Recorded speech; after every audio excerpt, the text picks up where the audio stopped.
Գյորջյան Կասկադ 60 ամիս փուլային վճարում բազմաթիվ առավելություններ։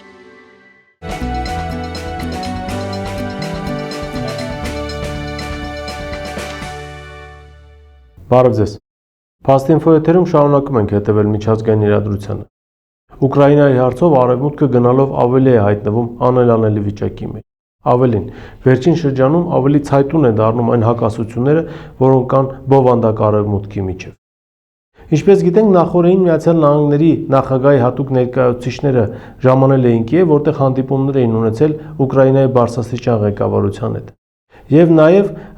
մամուլ էր թափանցել տեղեկատվություն այն մասին, որ Միացյալ Նահանգները 28 կետից բաղկացած խաղաղության պայմանագրի նոր նախագիծ է ներկայացրել ուկրաինացիներին։ Այդ մասին տեղեկացրել են նաև որոշ ուկրաինացի պատգամավորներ։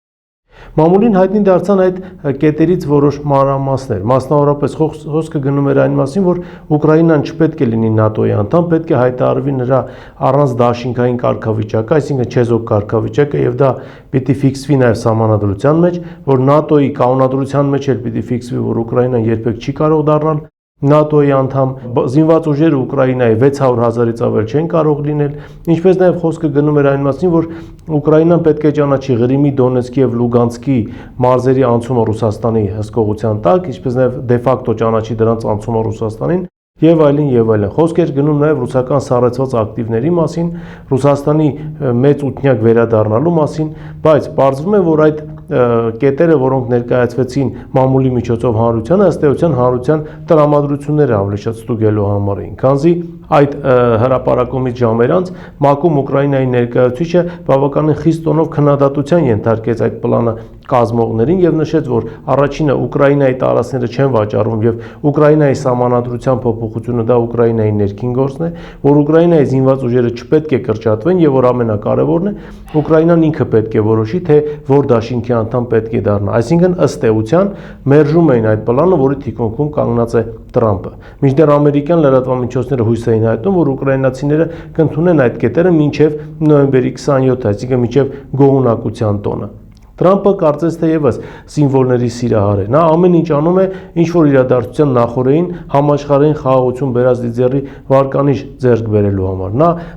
ձեռնարկեց օրինակ Ադրբեջան-Հայաստան խաղաղության պայմանագրի նախաստորագրումը օգոստոսի 8-ին, որպեսզի Նոբելյան մրցանակ ստանա, բայց Նոբելյան մրցանակ չստացավ։ Հարաբերություններն են եւ այդ հարաբերությունների կարգավորման գործընթացն էլ կարծես թե դոփում են տեղում։ Եվ հիմա Ուկրաինայի հարցում Միացյալ Նահանգների պետդեպի ներկայացուցիչները նաև նշում են, որ այդ թեմայի վերաբերյալ, այսինքն այդ 28 կետերի վերաբերյալ բանակցություններ եղել են դեռևս Անկորիջում Տրամպի եւ Պուտինի միջև եւ ըստ այդ աղբյուրների որոշումը հենց այնտեղ է կայացված եղել իբր, բայց ուկրաինացիները այլ կարծիք ունեն այս ամենի մասին։ Հիշեցնեմ, որ այս կետերի ներկայացումը ավելի արագացավ, երբ Ուկրաինայում պայթեց կոռուպցիոն սկանդալը, որի կիզակետում հայտնվել է նաև Զելենսկին եւ նրա մերձավոր շրջապատը։ Ավելին, Զելենսկու եւ նրա թիմակիցների ժողովրդի ծառա կուսակցության падգամավորների միջև եւս հակասությունները գնալով խորանում են։ Падգամավորները պահանջում են զրկել Ուկրաինայի նախագահի օֆիսի ղեկավար Երմակին անձեռնամխելիությունից եւ կալանավորել նրան կոռուպցիայի մեղադրանքով Զելենսկին դիմադրում է եւ այսօր էլ Զելենսկին հայտարարել է նույն падգամավորներին, որ ինքը մտադիր չէ հեռացնել Երմակին եւ թույլատրել, որպեսզի նրան կալանավորեն։ Ինչևէ, հետաքրքիր զարգացումներ են սպասվում այս ուղղությամբ։ Նախորդին էլ Ռուսաստանի նախագահն էր հանդիպել Ուկրաինայի ճակատում գործող զորամիավորումների հրամանատարների հետ եւ առաջին անգամ հայտարարել, որ 2024 թվականի մարտից ի վեր, այսինքն նախագահ Զելենսկու լիազորությունների ավարտից ի վեր, Ուկրաինայում լեգիտիմ իշխանություն չկա, այլ կա ինչ-որ խմբակ, որ զավթել է իշխանությունը եւ ըստ էության Ուկրաինան տանում է կործանման։ Այսինքն այստեղ Տրամպի եւ Ռուսաստանի նախագահի հայացքները կարծես թե համընկնում են, որովհետև Տրամպն էլ ամեն ինչ անում է այս պատերազմը արագ ավարտելու համար, քանզի ինչպես արդեն նշեցինք, նա մտադիր է գոհունակության տոնը դիմավորել, ինչպես ինքն է բնութագրում նոր խաղաղության պայմանագրով, բայց այդքան էլ հեշտ չի լինելու հասնել այդ ամենին, ավելին կա կասկած, որ այդ 28 կետերը ընդհանրապես կարող են չընդունվել ուկրաինացիների կողմից եւ ռազմական գործողությունները նոր թափով կարող են շարունակվել։ Հիմա սպասենք տեսնենք, թե իրադարձությունները Ուկրաինայում ինչպիսի զարգացումներ են ունենալու։ Երկրորդ թեման, որին ցանկանում եմ անդրադառնալ, մերձավոր Արևելքի հետ է կապված։ Մենք մեր նախորդ հանդիպման ժամանակ նշել էինք, որ Սաուդյան Արաբիայի թագաժարանք Բեն Սալմանը գտնվում է Վաշինգտոնում, որտեղ հանդիպումներ էր ունեցել Թրամփի հետ, եւ ահա մամուլին որոշ մանրամասնություններ են հայտնի դարձել այդ հանդիպումից։ Երկու կետի վրա մեր ուշադրությունը դարձնենք։ Առաջինը, որ ամենակարևորն է,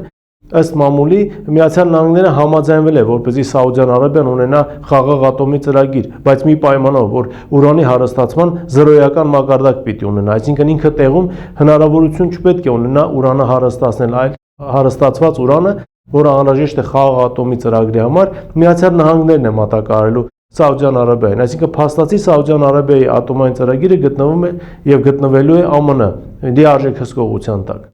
Հիշեցնեմ, որ Իրանը Սաուդյան Արաբիային առաջարկել էր իր տեխնոլոգիաները ուրանի հարստացման։ Դրանով փաստացի Սաուդյան Արաբիան կարող էր ինքնուրույն հարստացնել ուրանը եւ այդքան էլ կախված չլիներ Վաշինգտոնի ցանկություններից։ Եվ երկրորդ կետը, որը եւս ցույց է տալիս, թե Տրամփը ինչպիսի վերաբերմունք ունի արաբական աշխարհի նկատմամբ եւ ինչպիսին է նրա դիրքորոշումը արաբա-իսրայելական հակամարտությունների նկատմամբ, դա այն է, որ պայմանավորվածությունը ձեռք բերել առայն, որ F-35 ինքնաթիռներ են մատակարարվելու Սաուդյան Արաբիային։ Դա հիշեցնեմ 5-րդ սերնդի կործանիչներ են, բայց մի պայմանով, որ այդ կործանիչները ավելի պարզեցված տարբերակն են լինելու եւ պետք է էականորեն տարբերվեն այն մոդիֆիկացիաներից, որոնք այսօր մատակարարվում են Իսրայելին, որպեսզի Իսրայելի նկատմամբ Սաուդյան Արաբիան հանկարծ չունենա որևէ առավելություն։ Սա այն է, ինչ պետք է իմանալ Տրամփի քաղաքականության մասին Մերձավոր Արևելքում, պետք է հասկանալ, որ Տրամփը երբեք որևէ կոնֆլիկտում, հատկապես երբ խոսքը գնում է արաբա-իսրայելական տարբեր կոնֆլիկտների մասին, չի եղել չեզոք միջնորդ, չի եղել հաշտարար, այլ ուղղակիորեն հանդես է եկել պրոիսրայելական շահերից։ Իսկ Սաուդյան Արաբիան շարունակում է չտեսնելու տալ այդ վտանգները։ Սաուդյան Արաբիան շարունակում է չհասկանալ, որ Միացյալ Նահանգները համար ինքը եւ Պարսից ծոցի մյուս արաբական միապետությունները ընդամենը միջոց են գումար աշխատելու եւ ամերիկյան տեխնիկան նրանց վաճառելու համար։ Ինչևէ, սպասենք տեսնենք, թե այս ուղղությամբ իրադարձությունները ինչպես են զարգանալու։ Եվ վերջին թեման, որին ցանկանում եմ անդրադառնալ, մեկ այլ կարևոր իրադարձությանն է վերաբերվում։ Չինաստանը եւ Ռուսաստանի Դաշնությունը պայմանավորվել են համատեղ աշխատանքներ սկսել հակահրթիռային պաշտպանության ոլորտում, այսինքն համագործակցություն այս ոլորտում գնալով խորանալու է։ Սա արդեն լուրջ աշխարհաքաղաքական իրավիճակ է ստեղծելու ողջ հարավ-արևելյան Ասիայում եւ առհասարակ աշխարհում։ Մինչև այս պահը Չինաստանն եւ Ռուսաստանը շարունակելով համագործակցել ռազմատեխնիկական ոլորտում չեն խորացրել այդ համագործակցությունը, այլ միայն սահմանափակվել են տեխնոլոգիաների փոխանակմամբ։ Հիմա համատեղ նաև հակահրթիռային պաշտպանության համակարգի փորձարկում եւ ստեղծում նշանակում է, որ եւ Ռուսաստանը եւ Չինաստանը պատրաստվում են նոր, ավելի կործանարար պատերազմի, որը ամեն պահի կարող է պայթել օրինակ Թայվանում, որ ամեն պահի կարող է պայթել օրինակ հարավ-արևելյան Ասիայի ինչ որ մեկ այլ հատվածում։ Նրանք շատ լավ հասկանում են, որ ուկրաինական ճակատում իրադարձությունները չեն սահմանափակվելու եւ չեն ավարտվելու, այլ խոսքը գնում է նոր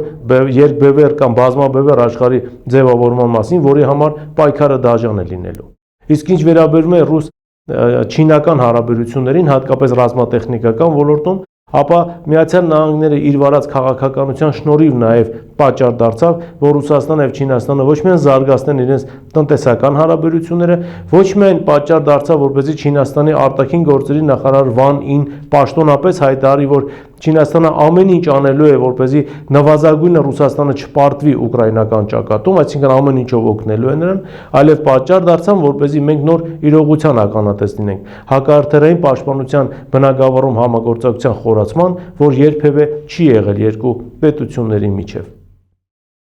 Այս թեմաներն էին, որոնց այսօր ես ցանկացա անդրադառնալ, այսօր այսքանն է, շնորհակալություն, կհանդիպենք եթերում։